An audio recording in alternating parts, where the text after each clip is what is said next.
Hi hello అండి. Video on చేయంగానే ఒక లైక్ చేయండి. మీకేమనిపించిందో ఒక కామెంట్ పెట్టండి.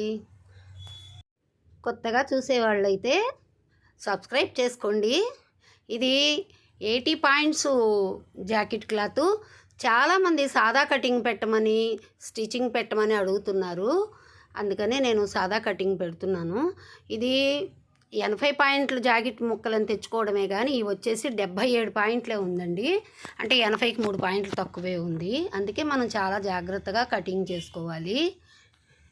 కింద వచ్చేసేసి ఒక లైన్ వేస్ట్ తీసేయడం కోసం గీసుకోవాలి. మనం ఉన్న ఒక్కరో వేస్ట్ను కూడా అలా తీసేసుకోవాలి. పెద్దగా లేదు క్రాసు, చిన్న క్రాస్ ఉంటే తీసేస్తున్నాను నేను. జాకెట్ క్లాత్ని పరుచుకునేటప్పుడు ఫోల్డింగ్ మన వైపు వచ్చేలాగా, అంచులు ఎదరవైపు వచ్చేలాగా మనకి అలా వేసుకోవాలి. తర్వాత జాకెట్ని ఇలా 4 ఫోల్డింగ్ చేసుకొని మీరు కింద బాగా లాగి పట్టుకొని మీరు కొలత పెట్టుకోండి. ఒక టిక్ పెట్టుకోండి. దాన్ని బాగా లాగి పట్టుకోవాలి బ్లౌజు. ఇది వచ్చేసేసి లైనింగ్తో ఉన్న జాకెట్టు. మీరు సాదా జాకెట్ అడిగారు కదా, అలా మనం గుర్తుపెట్టుకోవాలి. తర్వాత ఒక పాయింటు వీపు కుట్ల కోసం, 2 పాయింట్లు ఖర్చుల కోసం. ఇది మొత్తం ఎంత వచ్చిందో మనం కొలుచుకోవాలి. తరువాత బ్యాక్ పార్టు హైటు కొలుచుకోవాలి. మనం ఖర్చుల కోసం గీసాం కదా, ఆ ఖర్చుల పైనుంచి అలా పట్టుకొని బాగా లాగి పట్టుకొని మనం అసలు ఖర్చులకి 2 గుర్తులు పెట్టుకోవాలి. అసలు గుర్తు ఒకటి, ఖర్చుల గుర్తు ఒకటి, అలా 2 గుర్తులు పెట్టుకోవాలి. కింద పార్టు ఎంత వచ్చింది అనేది కొలుస్తున్నాను. 12 పాయింట్లు వచ్చిందండి. ఎందుకంటే దీనిలో సగం మనం షోల్డర్ కింద పెట్టుకోవాలి. కొంచెం స్లోగానే పెట్టాను వీడియో, మీకు బాగా అర్థం అవ్వాలన్న ఉద్దేశంతో. 12 వచ్చింది కదండి, దానిలో సగం మనం షోల్డర్కి పెట్టుకోవాలి. 12లో సగం వచ్చేసి షోల్డర్కి 6 పెట్టుకోవాలి. ముందుగా మనం పైన అలా 2 లైన్లు గీసుకోవాలి. ఖర్చుల కోసం ఇంకొక లైన్ పైన గీసుకోవాలి. తర్వాత మనం విమ్ము కొలతకు కూడాను ఒక గుర్తు పెట్టుకోవాలి. కింద 12 వచ్చింది కదా, అలాగే 12 మనం అలా పెట్టుకోవాలి. 12 పెట్టాలి. పైనుంచి కిందకి ఒక లైను డ్రా చేసుకోవాలి. అలా ఖర్చుల లైన్ కూడా అలా డ్రా చేసుకోవాలి.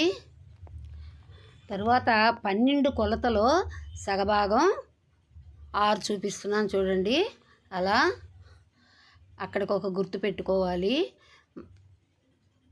కిందకు కూడాను ఆమ్ రౌండ్ కూడాను అలా డ్రా చేసుకోవాలి. 6 పెట్టుకోవాలి. తర్వాత ఇటువైపు కూడాను అలా మనం 6కే గీసుకోవాలి. షోల్డర్కి అటు ఇటు ఖర్చులకు కూడా పెట్టేసి మనం అలా గీసుకోవాలి. తర్వాత అది నెక్కు, కింద బ్యాక్ నెక్కుకి హైట్ ఎంతో కొలుచుకొని మనం అక్కడ ఒక గుర్తు పెట్టుకోవాలి. తర్వాత మనం పైనుంచి కిందకి దాన్ని కరెక్ట్గా ఒక లైన్ డ్రా చేసుకోవాలి. బ్యాక్ నెక్కు కింద వైపు ఒక 1/2 ఇంచ్ మనం అలా ఎక్కువగా గీసుకోవాలి. ఈ రౌండ్ స్కేల్ తోటి నెక్కు అలా గీసేసుకోండి, లేదు చేత్తో అయినా నీట్గా గీసుకోవచ్చు. ఇంకొకసారి కొలిచి చూపిస్తున్నాను చూడండి. కరెక్ట్గా వచ్చింది చూడండి. ఖర్చులు కిందకే మనకి బ్యాక్ రౌండ్ వచ్చేసింది. ఆమ్ రౌండ్కి మనం అలా రౌండ్ గీసుకోవడం కోసం 1.5 పాయింట్లు గీసాను నేను కోణం. అక్కడి నుంచి మనం దీన్ని ఇలా కలుపుకోవాలి. పైనుంచి 1.5 గీసాను చూడండి. ఒక్కసారి కొలిచి చూసుకుందాము. ఖర్చులు కింద నుంచే కొలుచుకోవాలి. ఆమ్ రౌండ్ని చూడండి ఎంత పర్ఫెక్ట్గా వచ్చిందో. కరెక్ట్గా వస్తాయండి కొలతలు ఇలా కొలిసినా కూడాను. దగ్గర టేప్ కొలతలు ఇవి సమానంగా వస్తాయండి. జాగ్రత్తగా మనం కొలుచుకోవటంలో ఉంది. ఎవరిదైనా సరే ఆది జాకెట్ తోటి ఇలాగే కొలతలు తీసుకొని కటింగ్ చేసుకోవచ్చండి. నేను చెప్తూనే ఉన్నాను, ముందుగా పేపర్ కటింగ్ తీసుకోండి. 1కి 2 సార్లు పేపర్ కటింగ్ చేసుకోవడం వల్ల మీకు కటింగ్ అనేది బాగా వస్తుంది, అర్థమవుతుంది. మీరు 1కి 2 సార్లు పేపర్ కటింగ్ చేసుకొని దాన్ని కొలతలు తీసుకొని మీరు కట్ చేసుకుంటే ఈజీగా వచ్చేస్తుందండి. ఈ క్లాత్ పన్నా బాగా ఉందండి, పన్నా హెచ్చుగా ఉంది కాబట్టి ఎలాంటి ఇబ్బంది లేకుండా హ్యాండ్స్ వచ్చేలా ఉన్నాయి. బ్యాక్ పార్ట్కి మనం టక్స్లు వేసుకోవడానికి అలా మనం ఒక 4 పాయింట్ల దగ్గర గీసేసుకుంటే సరిపోతుంది. లేదు మీ ఆది జాకెట్ తోటి కొలత తీసుకోండి, నీట్గా వచ్చేస్తుంది మీకు. ఎక్కువ ఆది జాకెట్ని చేతిలో పెట్టుకుని మీరు కరెక్ట్గా ఎప్పటికప్పుడు ఆదులు సరి చేసుకుంటూ ఉండాలండి. ఇలా బ్యాక్ కుట్ల కోసం మనం అలా ఒక గుర్తు పెట్టుకుందాము. ట్రాకింగ్ వీల్ ఉంటే మాత్రం ఇలా రబ్ చేసుకున్నారంటే మీకు రెండో వైపు కూడాను చక్కగా ఇది అచ్చు వచ్చేస్తుందండి.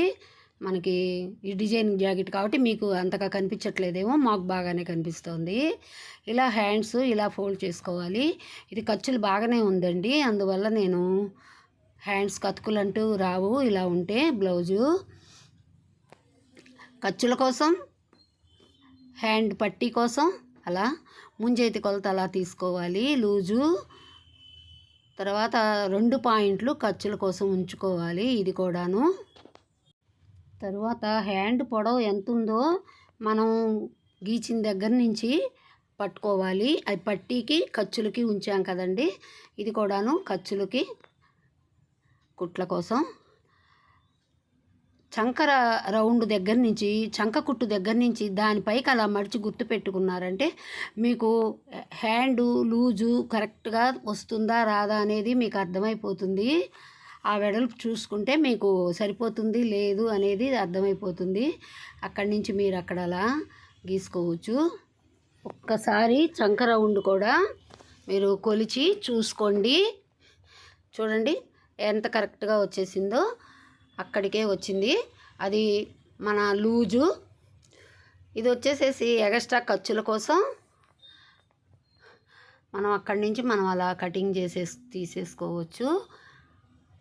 వేస్ట్ కూడా అలా కట్ చేసి తీసేసుకోవాలి. ఖర్చులు ఉంచాం కాబట్టి మనం గుర్తుగా ఒక టిక్కు పెట్టుకుంటే సరిపోతుంది. రెండు దగ్గర ఒక గుర్తు పెట్టుకోండి. 2 దగ్గర ఒక గుర్తు పెట్టుకుంటే మీరు ఇక్కడ ఒక 1/2 ఇంచి సెంటర్లో గీసుకున్నారంటే చంక లూజు కోసం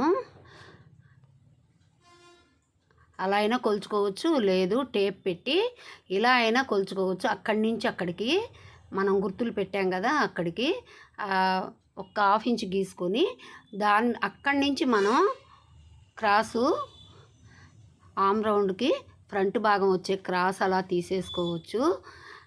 మీకు పరికరాలు ఉపయోగించి అప్పుడే గీయడం అంత బాగా రాకపోతే, అర్థం కాకపోతే ఇలాగే చేసుకోండి, ఏమి ఇబ్బంది పెట్టదండి. అలా మీరు నేను చెప్పిన విధంతో కొలతలు తీసుకున్నారంటే మీరు ఈజీగా కట్ చేసుకోగలుగుతారు. చూడండి ఆ క్రాస్ సరిపోతుంది. ఇప్పుడు ఫ్రంట్ పార్ట్ తీద్దాము. ఫ్రంట్ పార్ట్కి వచ్చేసేసి చూపిస్తున్నాను చూడండి, ఇలా పెట్టకూడదు, అంచులు మన వైపు తిప్పుకోవాలి. సరిపోయింది, బాగా నీట్గా కూడా వచ్చేసేలా ఉంది, చక్కగా ఎలాంటి అతుకులు లేకుండా వస్తుంది. ఇదే క్లాతు 34 ఇంచులు 35 ఇంచుల వరకు కూడాను కటింగ్ చేసుకోవచ్చు. చక్కగా సరిపోతుంది. మనం జాగ్రత్తగా కట్ చేసుకుంటే చుట్టూ అవుట్లైన్ గీసుకోవాలి. అలాగా అవుట్లైన్ గీసిన తర్వాత ఇప్పుడు మనం షోల్డర్ మీద మనం ఖర్చుల కోసం ముందుగానే బ్యాక్ పార్ట్లో ఉంచాం కదా, దాంతోటే కదా మనం గీసాము. అలా ఖర్చులకు ఒక 1/2 ఇంచి మనం షోల్డర్ మీద గీత గీసుకోవాలి. తర్వాత చూడండి చంక కుట్టు దగ్గర నుంచి మనకి షేపు పట్టి జాయింట్ చేసే దగ్గరికి ఒక గుర్తు పెట్టుకోవాలి. తరువాత మనం ఈ షోల్డర్ సెంటర్ పాయింట్ నుంచి మనం పెద్ద కుట్టు ఫ్రంట్ భాగంలో పెద్ద కుట్టు కిందకి కరెక్ట్ మెజర్మెంటు ఒక గుర్తు, ఖర్చుల కోసం ఒక గుర్తు, పైన షోల్డర్ మీద కూడా మనం ఖర్చులకు ఉంచాము. ఫ్రంట్ నెక్ కూడా చక్కగా సరిపోయింది. మనం అలా ఊరక అందాస్తుగా గీసి పెట్టుకోవటం చాలకపోతే సరి చేసుకోవాలి. అది అంత నెక్ బాగలేదు కాబట్టి రౌండ్ షేప్ బాగా తిప్పాను నేను, అంతే. కరెక్ట్గా సరిపోయింది. ఇక్కడ ఉక్సులు పట్టీ దగ్గర మనకి కింద నుంచి రెండో ఉక్సుకి అలా గీసుకున్నామంటే, గుర్తుపెట్టుకున్నామంటే సరిపోతుంది. అక్కడ వచ్చేసి 3 కుట్లు రావాలి కదా, 3 కుట్లకి 3 ఖర్చుల కోసం మనం కింద నుంచి రెండో ఉక్సుకు పెట్టుకుంటే సరిపోతుంది. పైనుంచి అంటే 4వ ఉక్స్ అవుతుంది, కింద నుంచి అయితే రెండో ఉక్స్ అవుతుంది. అలా మనం ఇక్కడ పెద్ద కుట్టు గీసుకోవడం కోసం, పెద్ద కుట్టు కోసం మనం ఒక లైన్ గీసుకొని తర్వాత మనం పాయింట్ అండి, ఒక్కొక్క జాకెట్ ఆదిని బట్టి వాళ్ళ చెస్ట్ కొలతల్ని బట్టి ఆ జాకెట్ని బట్టి గీసుకోవాలి. నేను ఒక పాయింట్ పెట్టాను, ఒక్కొక్కళ్ళకి 1.5 పాయింట్ పెట్టాల్సి వస్తుంది. ఇంకా పెద్ద జాకెట్లు అయితే 2 పాయింట్లు కూడా పెట్టాల్సి వస్తుంది. ఇక్కడ ఆమ్ రౌండ్ దగ్గర మనం ఫ్రంట్ వైపు 2 తీసుకోవాలి, పైనుంచి షోల్డర్ మీద నుంచి. ఇక్కడ ఎలాగో మనం ఖర్చుల కోసం 2 ఉంచాం కదా, సెంటర్ పాయింట్లో ఒక 1/2 ఇంచుకి కిందకి ఒక గీత గీసుకొని దాన్ని కలుపుతూ మనం ఇలా కట్ చేసుకోవాలి. మీరు ముఖ్యంగా పేపర్ కటింగ్ బాగా తీసుకోండి. పేపర్ కటింగ్ అలవాటు పడ్డారంటే మీరు చాలా చక్కగా మీరు కటింగ్ తీయగలుగుతారు, స్టిచ్చింగ్ కూడా బాగా వచ్చేస్తుంది, కుదరకపోవడం అనేది ఉండదండి. ఇలా ఆది జాకెట్ తోటి తీసుకోవడం అంటే అది ఎవరిదైనా కానీ, ఎన్నించులదైనా కానీ, కాకపోతే మనం పాయింట్లు ఎక్కువ తీసుకోవాల్సి ఉంటుంది. పెద్ద జాకెట్ అయ్యే కొద్దికి మనం పాయింట్లు ఎక్కువ తీసుకోవాల్సి వస్తుంది. ఇది వచ్చేసి 77 పాయింట్లే ఉంది, అయినా కానీ చక్కగా అతుకు అనేది లేకుండా చక్కగా నీట్గా వచ్చింది. ఇంకా 2 పాయింట్లు పెద్ద జాకెట్ అయినా కానీ ఇదే క్లాత్ తోటి కటింగ్ చేసుకోవచ్చు, సేమ్ ఇలాగే. ఆమ్ రౌండ్ దగ్గర నుంచి మనం ఇలా స్ట్రైట్గా పెద్ద కుట్టు మీద నుంచి మనం అలా చూసుకోవాలి. ఈ కుట్టు పొడవు కూడాను మీరు ఆది జాకెట్తో చూసుకోండి. నాకు అసలు ఉతారుగానే అర్థమైపోతుంది, ఏ పెద్దగా కొలతలు తీయకుండానే మాకు జాకెట్ కొలత అర్థమైపోతూ ఉంటుంది. మీరు ఇక్కడ ఉక్సులు పట్టీ దగ్గర కుట్టు కోసం ఎక్కడికి పెట్టాలనేది చూపిస్తున్నాను. అలా మీరు టేప్ తోటి కొలుచుకోవచ్చు. అలా ఒక గుర్తు పెట్టుకోండి మీరు కుట్టు కోసం. చూసారా, షేప్ కుట్ల కోసం నేను పెట్టిన గుర్తులు ఎంత చక్కగా వచ్చాయో. ఫ్రంట్ కటింగ్ కూడాను నీట్గా వచ్చేసింది. ఇప్పుడు మనం బ్యాక్ పార్ట్ తీసుకున్నాం, ఫ్రంట్ పార్ట్ తీసుకున్నాం, హ్యాండ్స్ తీసుకున్నాం. ఇప్పుడు మనం తీయాల్సింది ఏంటంటే షేప్ పట్టి అలా కొలత కొలుసుకోవాలి. మనం ఆ హైట్ ఎంత ఉందో షేప్ పట్టి ఆ హైట్ చూసుకోవాలి. ఇటువైపు ఈ పొడవు కూడాను ఇలా చూసుకోవాలి అడ్డంగా. మనం దీన్ని కొలుచుకునేటప్పుడు మనం కాజాల పట్టీతో వెడల్పు కొలుచుకుంటే మనకి బాగా కరెక్ట్గా వస్తుంది. ఎందుకంటే మనకి తగ్గకుండాను షేప్ కుట్లు అది వేసినా కానీ ఇది కరెక్ట్గా సరిపోయేలాగాను తగ్గకుండాను చాలా విపులంగా షేప్ పట్టీల గురించి కూడాను ఎలా తీసుకోవాలి, ఎలా కొలుచుకోవాలి చాలా వీడియోలు ఉన్నాయండి నావి. మీరు నా వీడియోలు అబ్జర్వ్ చేయండి. 2 తీసాం కదా షేప్ పట్టీలు, ఇంకా 2 వచ్చేలా ఉన్నాయి.